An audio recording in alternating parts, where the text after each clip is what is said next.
ایک کیس یہاں پہ رپورٹ ہوا تھا 9 فروری کو 2023 کہ شام کے وقت تھانہ نوشہر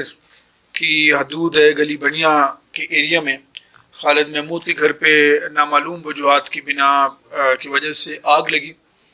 اور اس کے نتیجے میں ان کی وائف سمینہ، ان کی 20 سال کی بیٹی منیبہ، اس کے دو بیٹے تھے، ایک 22 سالہ معین تھا اور 15 سالہ معیز کے جلے ہیں، اور اس کے بعد اسی میں ان کی وہ ایکسپائر ہو گئے۔ ہمیں یہ رپورٹ ہوا تو فل فور وہاں پہ پولیس پہنچی، جیسے ہوتا ہے 1112 والے بھی پہنچے، ہم لوگ بھی پہنچے، جو باقی اس میں ہوتا ہے، اینڈ وہ روٹین میں رپورٹ ہوئی۔ بٹ آفٹر دیٹ جو ہمارے وہاں پہ آفیسر گئے ہوئے تھے ان سے میری بھی بات ہوئی، کنسرن جو SDPO تھے ان کی بھی بات ہوئی، تو انہوں نے ہمیں یہ بات بتائی کہ جی یہ وقوع اپیرنٹلی تو مطلب یہ ہے کہ آگ لگنے کا ہے، but there is some thing suspicious.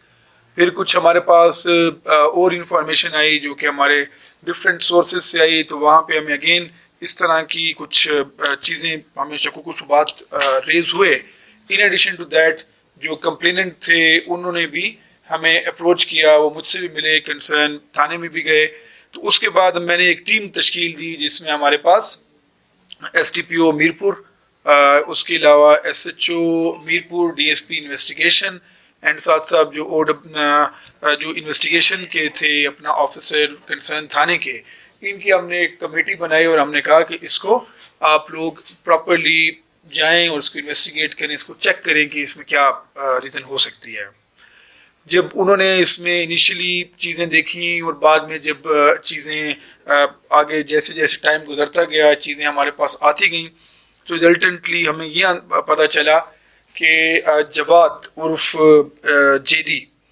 والمشتاق جو سیم گلی بنیا کا بھی ہے اور ان کا رشتہ بھی تھا، جس خاتون کو اس نے مارا ہے وہ غالباً اس کی والد کی بہن تھی، سگی، مطلب اس کی پھوپھو تھی۔ اس نے جو جیدی ہے جو کہ بھی ہمارے پاس یہاں پہ سامنے آپ لوگ کے کھڑے بھی ہوا ہے، اس نے بیسیکلی جا کے جو پہلے ان کا ایک بیٹا معین اس کو اس نے مارا،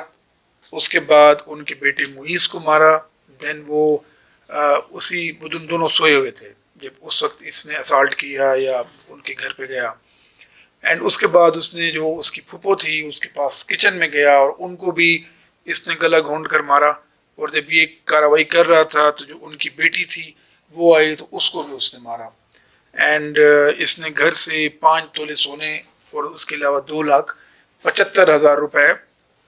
اس نے وہاں سے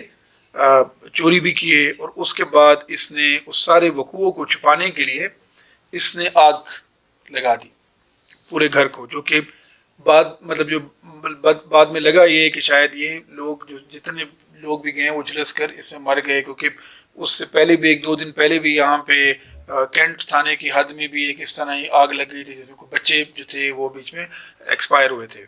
تو یہ ایکچوئل جو چیز تھی، اس کے بعد ڈیفینیٹلی کسی نے کوئی بھی جب کوئی انسیڈنٹ ہوتا ہے، کوئی واردات ہوتی ہے، اسے کوئی نہ کوئی موٹو ہوتا ہے، تو اس میں جو یہ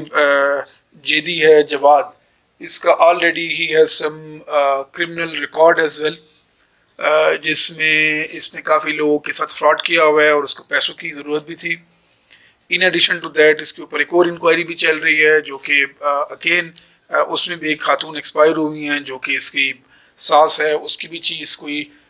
جو الزام اس کے اوپر تھا لیکن وہ ابھی تک اس پہ کنفرمیشن نہیں ہوئی۔ ان ایڈیشن ٹو دیٹ یہ جو ان کا بیٹا تھا معین، اس کے ساتھ بھی اس کا کوئی بہن کا رشتہ ایکسپیکٹڈ تھا، ہم ڈفرینٹ لائنز پہ کام کر رہے ہیں، اینڈ جیسے ہم نے اریسٹ کیا تو ہم اس کو دیکھ رہے ہیں، وہ بھی ایک ون آف دا ریزن تھی، اور ساتھ ہی ساتھ جو